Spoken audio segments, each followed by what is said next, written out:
We have not quite come to the end of the debate between the god of death and Savitri, but we have just enough time to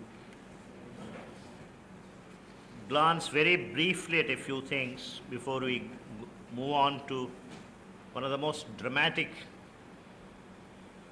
stages of this confrontation between the god of death and Savitri.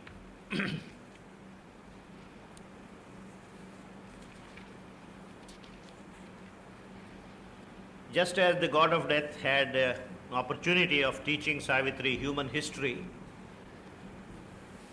Savitri waits her turn and shows to the god of death another angle on human history. The facts are the same, but the way you look at these things can change. So Savitri, god of death, as you saw, shows how man has built civilizations, cultures, philosophies. Revolutions have come and gone. Even science, which has equipped man with so much power, so much wisdom, nothing has been of any consequence, because so far as man's essential inadequacy is concerned, the problems of death, incapacity, ignorance, these seem to be perennial, and therefore the god of death has been telling Savitri, this is what history shows, this is the record of man's record. How can you ever change this situation? Savitri, of course, looks at some of the same facts, but she takes the evolutionary perspective as we just saw. Just because there was at one time nothing but a whirl of dancing energy, chaotic energy, that didn't mean this was going to continue forever. Out of that chaos came creation. Out of this energy, mad dance of energy, came this creation, came this earth. The earth got solidified. At one time it looked as if earth had nothing, no life, no consciousness. But lo and behold, after the passing of a couple of billion years maybe, the first form of life appeared on this earth. The green grass, the creepers, the plants, the trees, the flowers. Somehow earth released a form of consciousness which was freer than the consciousness of earth itself. Then from there it looked as if this was it, this was the end. But lo and behold, very soon came various forms of higher life, birds, animals, insects, which could move about, run around, had greater freedom than a tree has, a forest has. That was not the end. Then came man with a higher degree of freedom, and already in many ways man is so close to God, he almost looks like God. The power that he commands. So already, if you want to look at these facts, this is what is the meaning of all this development, all this progress. That's why Savitri has been saying, what is the logic that says that here it shall stop with man. We have come to the end of the creativity of nature. How can it stop here?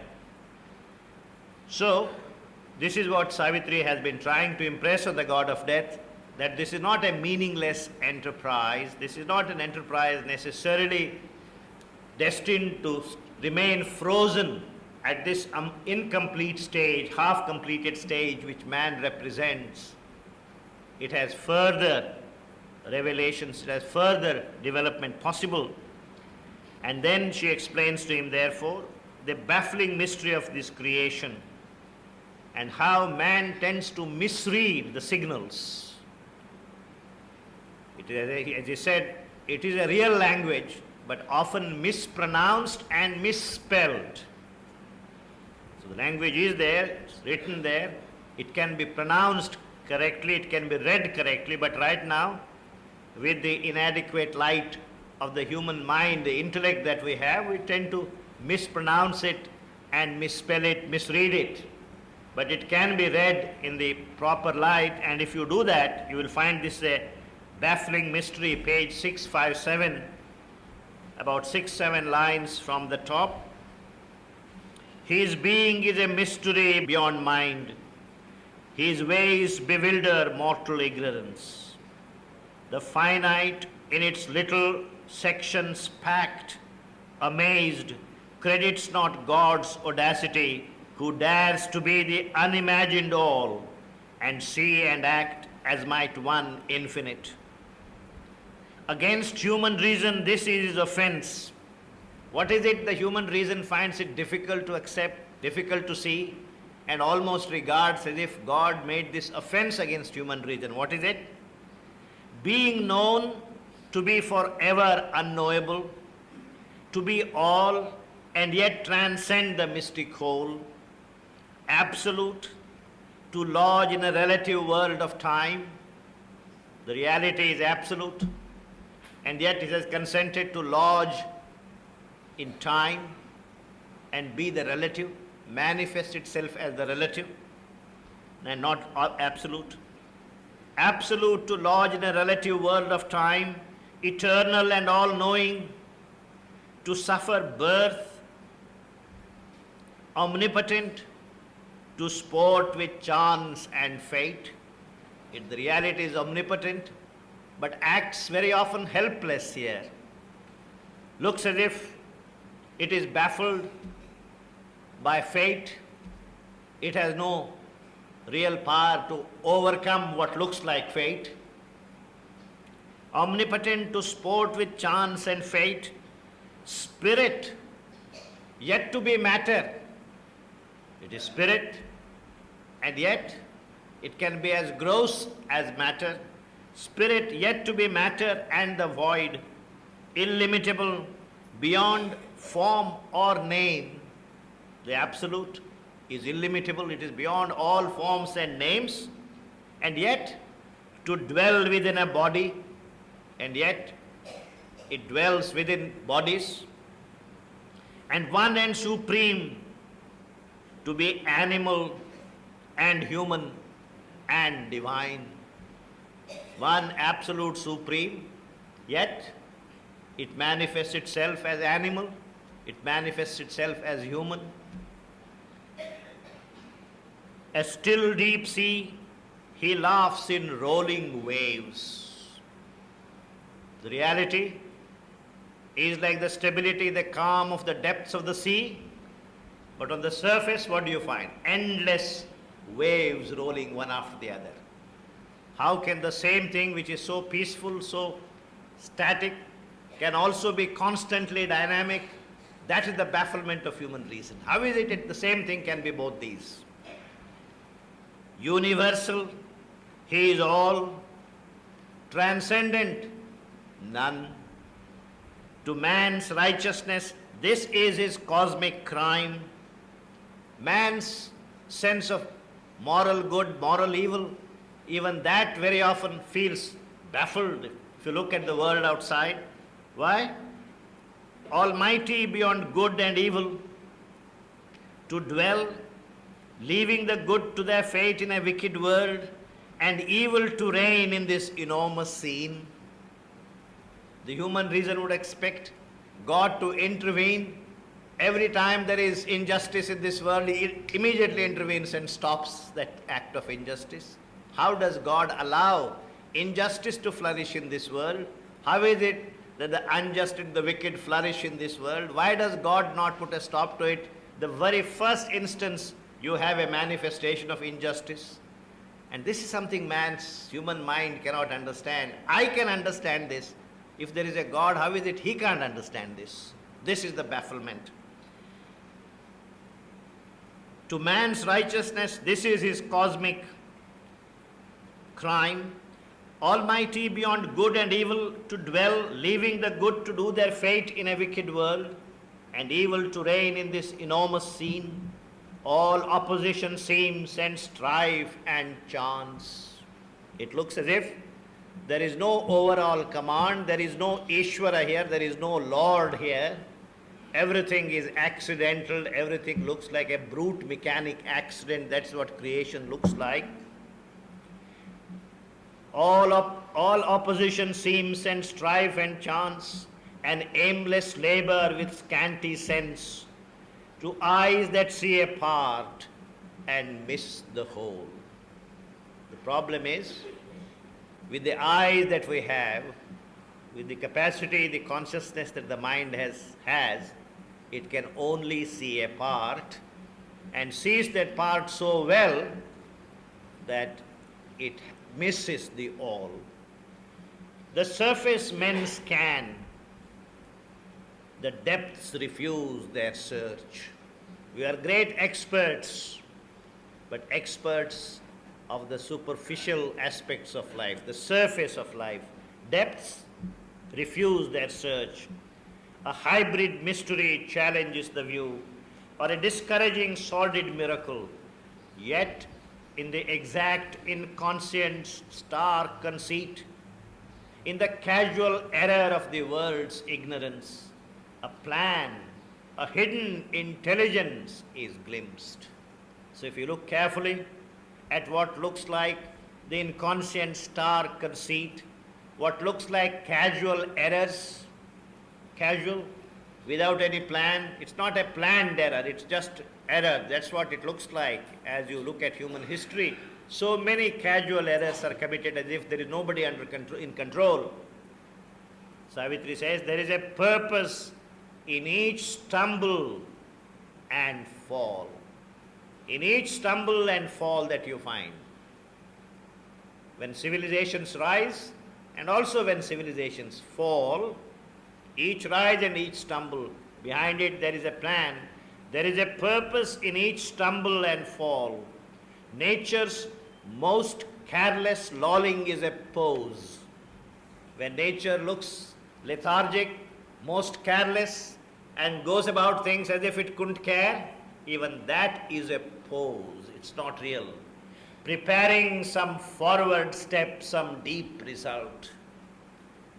Then you will see, when you look at the world from hindsight, you will find that what looked like a kind of lull, a kind of lazy, ambling movement of the world was really getting ready for a forward step, for a greater leap.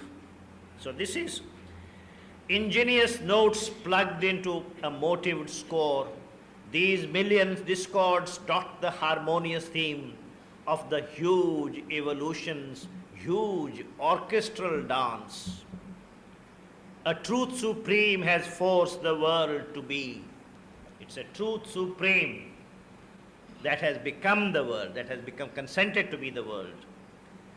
It has wrapped itself in matter as in a shroud. Truth supreme has wrapped itself in matter. Of a shroud of death, a shroud of ignorance. This shroud with which it has covered itself looks like the shroud of ignorance, the shroud of death. It compelled the suns to burn through silent space, flame signs of its uncomprehended thought, in a wide brooding ether's formless muse.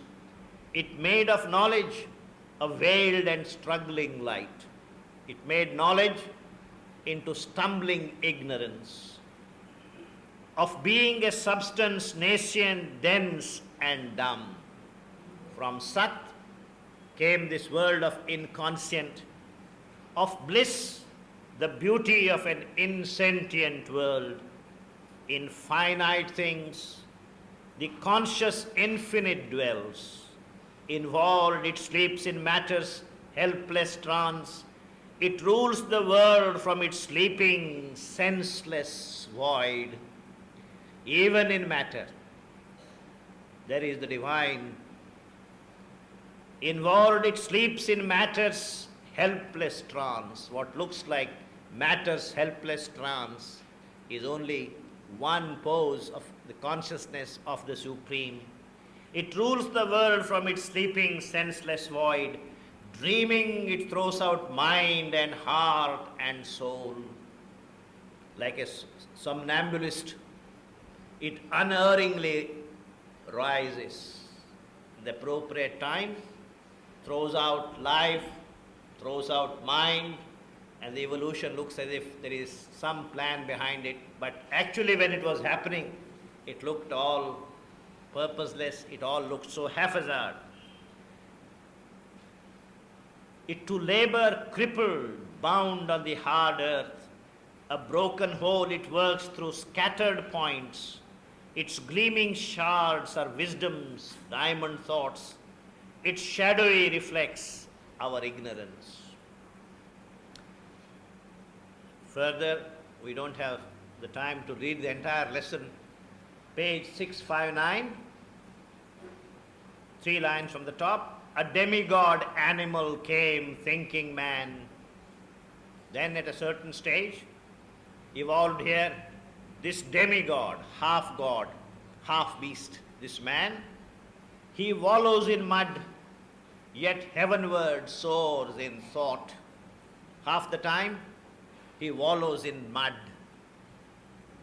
But at some level, he is already thinking of heaven, yet heavenward soars in thought. He plays and ponders, laughs and weeps and dreams, satisfies his little longings like the beast. When it comes to satisfying its little needs, desires, he is very much like an animal. He pores upon life's book with student eyes. He is inquisitive. He tries to understand what life is all about.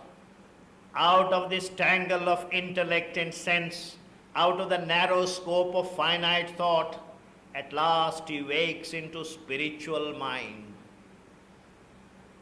Man is capable of turning inwards.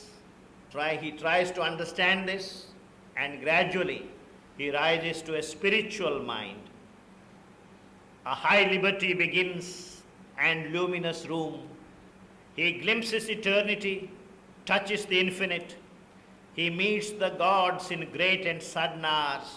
He feels the universe as his larger self, makes space and time his opportunity to join the heights and depths of being in light. In the heart's cave, speak secretly with God.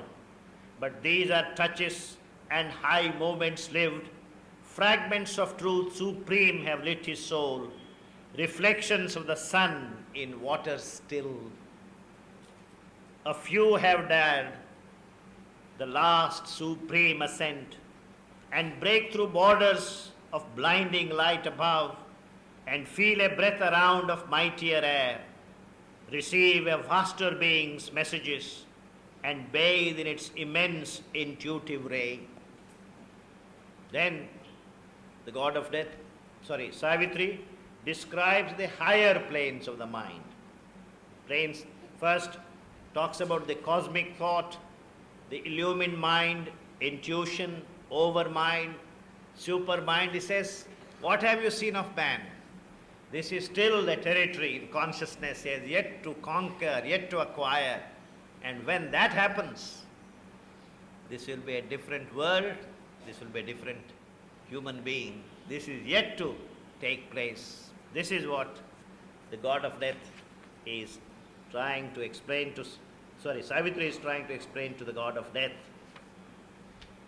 Well, I think the god of death has learned his lessons. Finally, he says on page 664, by philosophy, by vision, nothing ever changes. To change things here, you need power. So it says to Savitri, the god of death, well, you are very persuasive, you are very eloquent, You have persuaded me to accept your view of life, life's past and life's future. Okay. But, he says, page 664, second line, hast thou God's force to build heaven's values here? Do you have the power? Philosophizing doesn't help anybody. But have you brought this power that is needed to transcend the limitations of the mind, to transcend ignorance, death? For truth and knowledge are an idle gleam, if knowledge brings not power to change the world. If knowledge is not accompanied with power that is needed to change the world, what is the point? What is the just having knowledge? If might comes not to give to truth her right, a blind force, not truth has made this ignorant world, a blind force, not truth orders the lives of men. By power, not light, the great gods rule the world.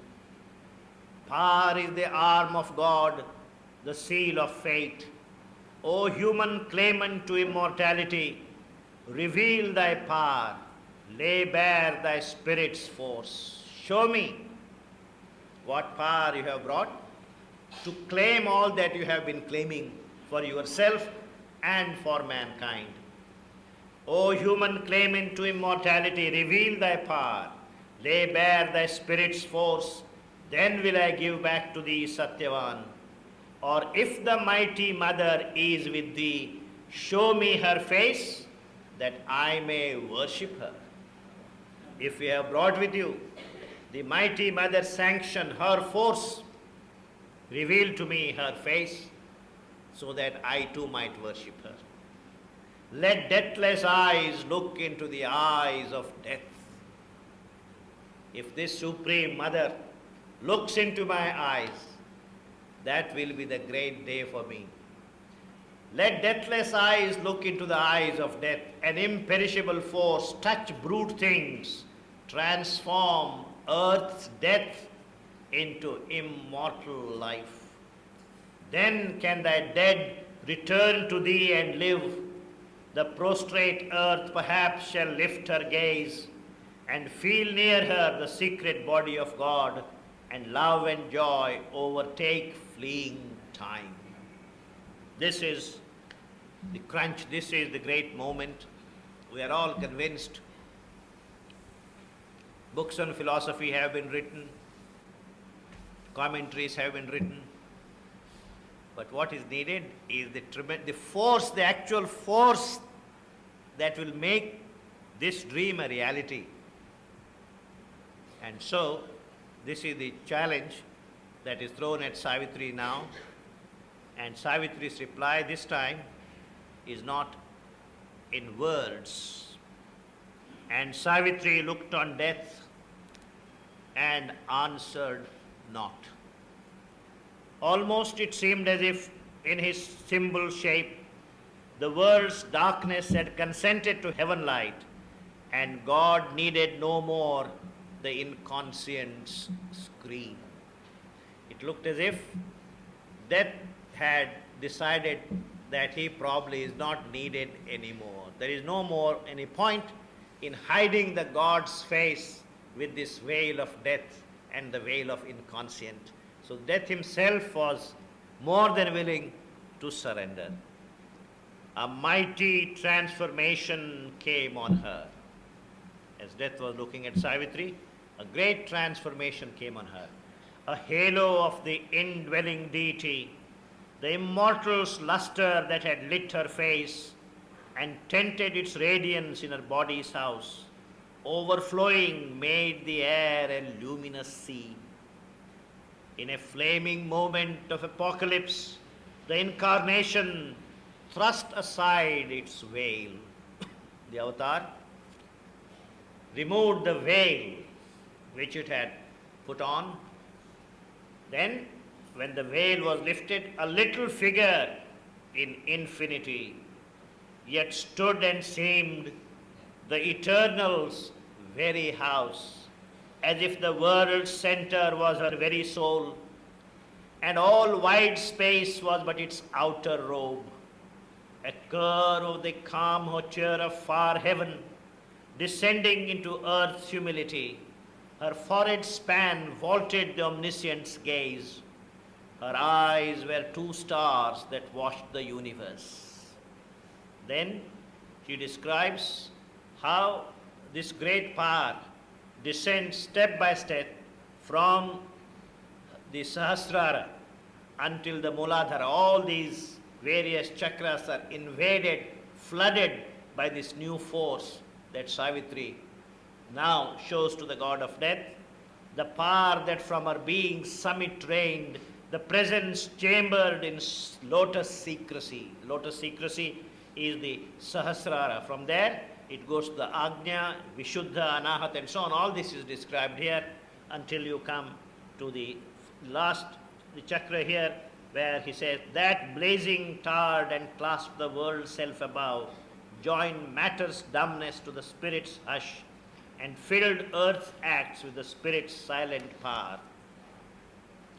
And Savitri says, on page 666, Savitri now standing before the god of death in her supreme form, I hail thee, almighty and victorious death, thou grandiose darkness of the infinite, O void that makest room for all to be, hunger that gnawest at the universe, consuming the cold remnants of the suns, and eats the whole world with thy jaws of fire. This is the Vishwarupa that he sees. It is this mother standing there, and waster of the energy that has made the stars, inconscience, carrier of the seeds of thought, nescience in which all knowledge sleeps entombed and slowly emerges in its hollow breast, wearing the mind's mask of bright ignorance. Savitri says to death, which is this form of destruction, gnawing at worlds, eating life, says, thou art my shadow and my instrument. You are my shadow and my instrument. I have given thee thy awful shape of dread and thy sharp sword of terror and grief and pain, to force the soul of man to struggle for light on the brevity of his half-conscious days. Thou art his spur to greatness in his works, the whip to his yearning for eternal bliss, his poignant need of immortality. If death were not around to constantly remind man of the great fate he has missed, man would never aspire for immortality. In the world of the finite, death is the only passage to immortality. As long as you remain finite, death is a passage to immortality. It keeps reminding you of the fate you have missed. And therefore, Savitri says to the god of death, live death a while, be still my instrument. You are still needed for some more time. You have to continue to be here, my instrument. Live death a while and be still my instrument. One day man too shall know thy fathomless heart of silence and the brooding peace of night and grave obedience to eternal law and the calm inflexible pity in thy gaze. But now, O timeless mightiness, stand aside and leave the path of my incarnate force. Relieve the radiant God from thy black mask. Release the soul of the world called Satyavan, freed from thy clutch of pain and ignorance, that he may stand master of life and fate, man's representative in the house of God, the mate of wisdom and the spouse of light, the eternal bridegroom of the eternal bride. The god of death is vanquished, but the god of death is not killed. The Indian way of looking at things. The asuras have to be transformed. The asuras are not to be killed. What happens? If you kill one form, he will appear in another form. They have to be transformed. Because all the hostiles, all the asuras that you have here are doing the Lord's bidding. They are necessary for a certain purpose in this evolutionary journey. And so, death now, only in the case of Satyavan, he said, stand aside, release Satyavan. But even releasing Satyavan, you can't make an exception. See, once you make an exception, then there will be other Satyavans tomorrow. So, in releasing Satyavan, God of death has to symbolically admit that his reign is ended. And so, he is still reluctant, hesitant. So, on page 667, the two opposed each other face to face. His being like a huge fort of darkness towered around it. Her light grew, an ocean's siege. However vast the death being, the God of death's being may be, the light that was flowing through Savitri's body pervaded the whole of this God of death, and says, light like a burning tongue licked up his thoughts. Light was a luminous torture in his heart. Light coursed a splendid agony through his nerves. His darkness muttered, perishing in her blaze. Her mastering word commanded every limb and left no room for his enormous will that seemed pushed out into some helpless space and could no more re-enter but left him void. Later on he says, his body was eaten by light, his spirit devoured. End of that canto.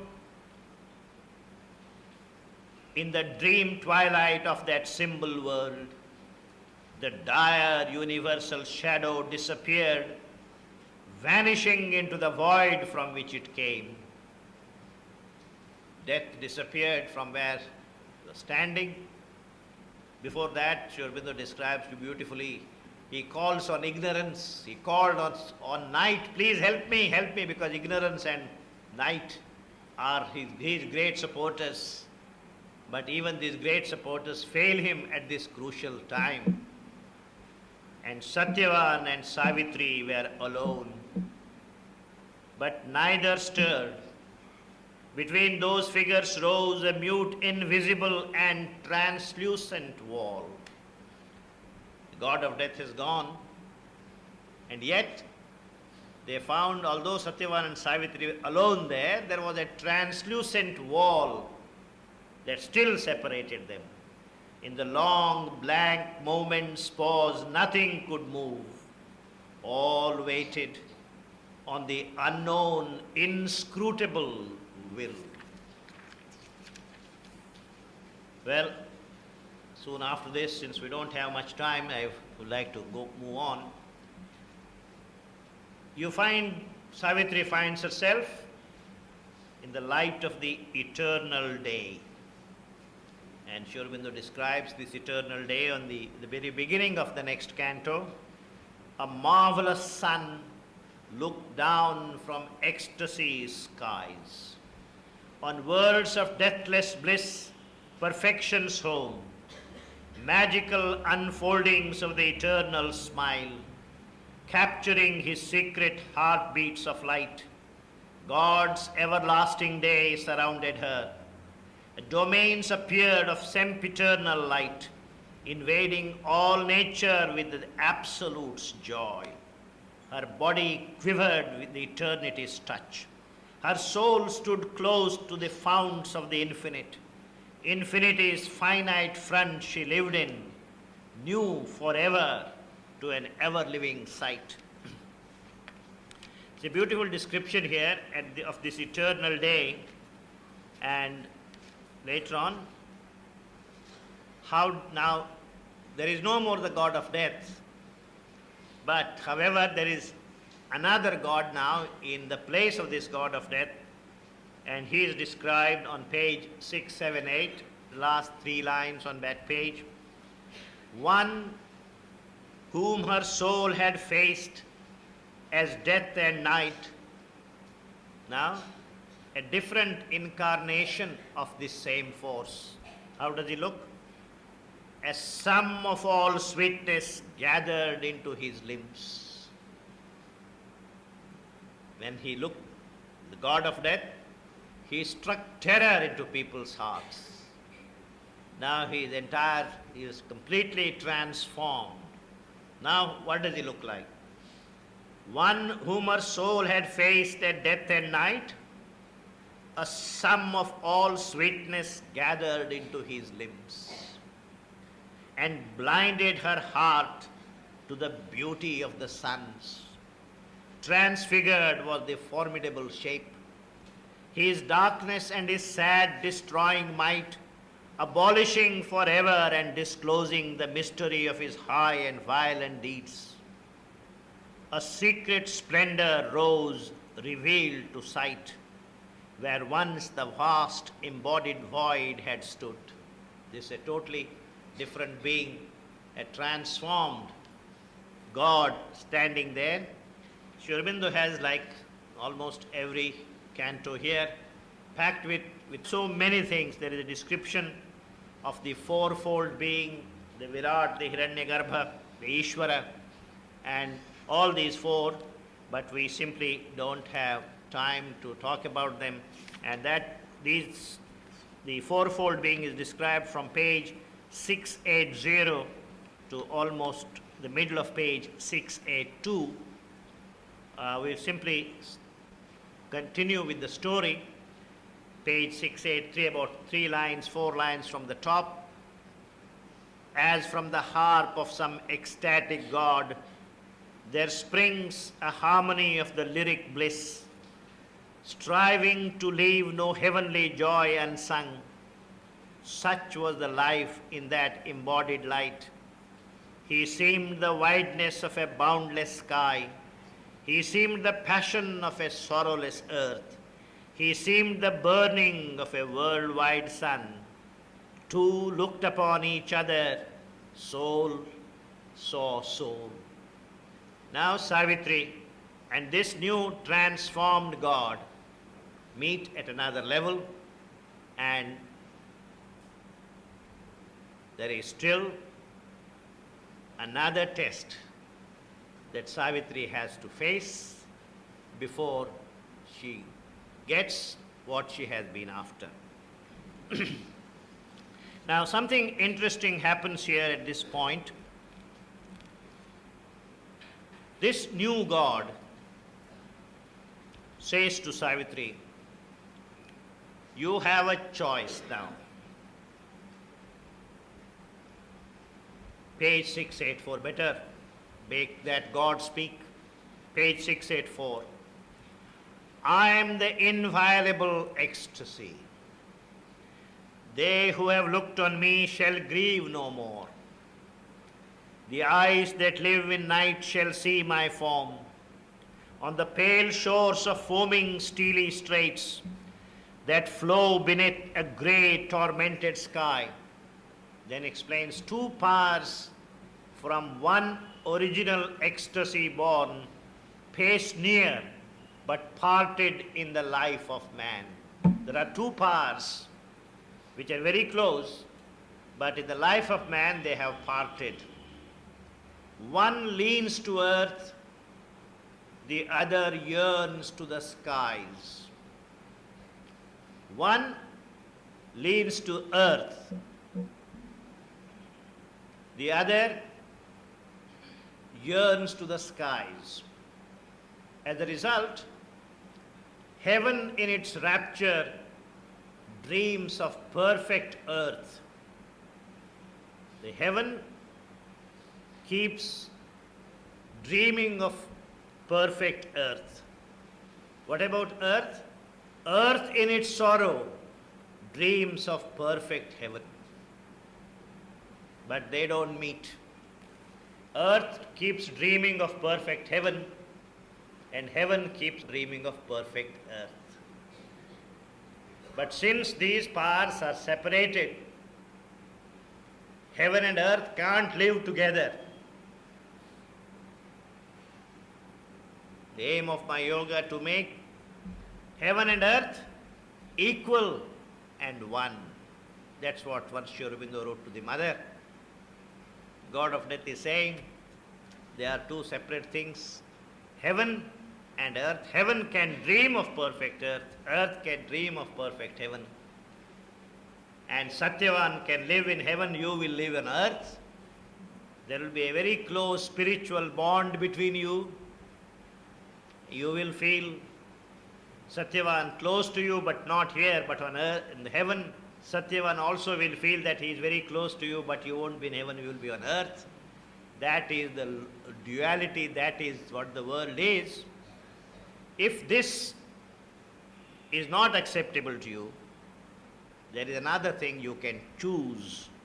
That's why he says, heaven in its rapture dreams of perfect earth, earth in its sorrow dreams of perfect heaven. The two longing to join, yet walk apart, idly divided by their vain conceits. They are kept from their oneness by enchanted fears, sundered mysteriously by miles of thought. They gaze across the silent gulfs of sleep, or side by side reclined upon my vasts, like bride and bridegroom magically divorced. They wake to yearn, but never can they clasp, while thinly flickering hesitates uncrossed between the lovers on their nuptial couch, the shadowy eidolon of a sword. If you don't want this separateness, then there is another choice. What is it? On page 685. Yet if thou wouldst abandon the vexed world, careless of the dark moan of things below, tread down the isthmus, overleap the flood, cancel thy contract with the laboring force, renounce the tie that joins thee to earthkind, cast off thy sympathy with mortal hearts, arise, vindicate thy spirit's conquered right. There is another possibility, provided you can forget all about earth, you can forget all about man's destiny, then you can join Satyavan here and live like God's arm in arm forever in this paradise that I have created for you.